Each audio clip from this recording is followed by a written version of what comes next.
And Dan Orlovsky, you were saying to me before, this is a very big deal for the Cowboys. Why? Green, this is a massive loss because this is the center of their offense. I mean, this is the focal point of the offense. And don't get it twisted, like Dak Prescott's worst year as a professional in 2018 is the year that he did not have Travis Frederick.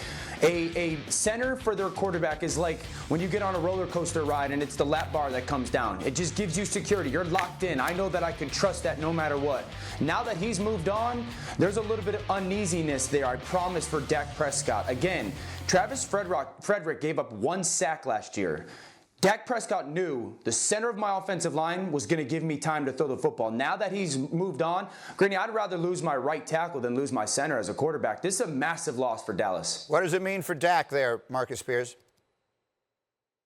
You just changed the communication element. I know from a D-line perspective, when you have a really good center that keeps everybody on the same page, it's very tough to catch offenses in bad ways, to bring blitzes. He was the ultimate communicator. And now we're starting to see, like, Tyron Smith is not the healthiest. And obviously they dealt with Zach Martin being injured a little bit last year. And now Travis Frederick being gone. I remember when Dallas was making these moves and drafting these offensive linemen in the first round, and fans here weren't too receptive to it. Travis Frederick came in, went to Pro Bowls, was an all-pro selection. Then Zach Martin, and obviously Tyron Smith when I was there. This is a big piece, a big hole that they're going to have to fill. And I expect them to either address it right now in this draft or address it at free agency. This is a massive loss, to Dan's point, because of the synergy that he has with Dak. But not only that, the communication he has with this offensive line.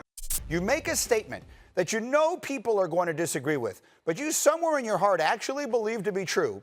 But we're going to give you plausible deniability. So I will not hold you to this if it proves to be untrue. Those are the rules of the game. It's our show. We can make them up. Here we go. Orlovsky, what do you think? What's your plausibly deniable hot take for today? Greeny, Baker Mayfield will have the best season in 2020 of any of the AFC North quarterbacks. And let me tell you why. Number one, they have their new head coach. Number two, they addressed their biggest need at offensive line with the signing of Jack Conklin and the addition of Austin Hooper at tight end. And number three, the scheme. I want to take everybody to the 5 quarterbacks last year that majored in this Kyle Shanahan, Mike Shanahan scheme that Kevin Stefanski is going to run. The 5 quarterbacks are Jared Goff, Jimmy Garoppolo, Aaron Rodgers, Ryan Tannehill, and Kirk Cousins. Those 5 guys last year went 2-21 as starting quarterbacks. They completed 66% of their passes for a quarterback rating of 100% average. They threw for 128 touchdowns and 45 interceptions. Greeny, quarterbacks in this offense always play well. Baker Mayfield, and I've told everybody this, is a play-action passing quarterback. Last year, in play-action, Baker was 106 as a passer rating. In drop-back, he was 68. We know exactly who he is as a player. Now he's in an offense that will major in what he does well.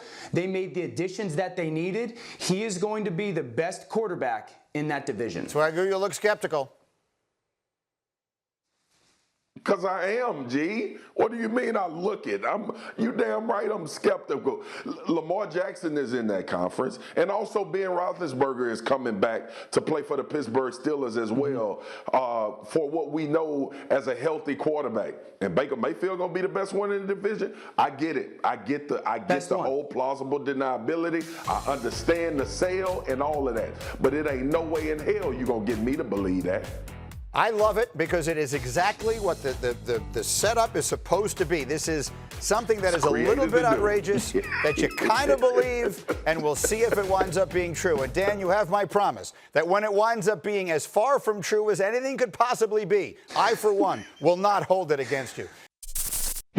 Thanks for watching ESPN on YouTube. For live streaming sports and premium content, subscribe to ESPN+.